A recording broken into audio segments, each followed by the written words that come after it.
Привет на всички! Оплетах две ръчички, за да ви покажа разликата между едната и другата. Лявата ръка е плетена на спирала, дясната ръка е плетена с съединителна бримка. Искам да ви покажа по начина, по който аз съединявам. Не се вижда къде съединявам.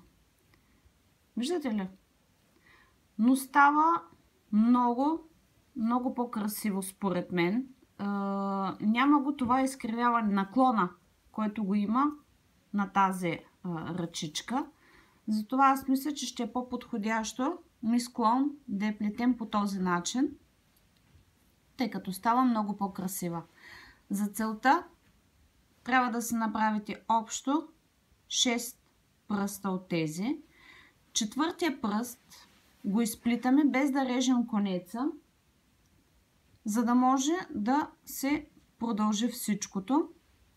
В процеса на работа ще ви покажа точно как става. Това беше просто така, за да вникнем малко в нещата. Ръчичките, които са една от най-трудната част, да видите как стават. Ами това е. Няма да ви губя времето. Ще продължим по-нататък.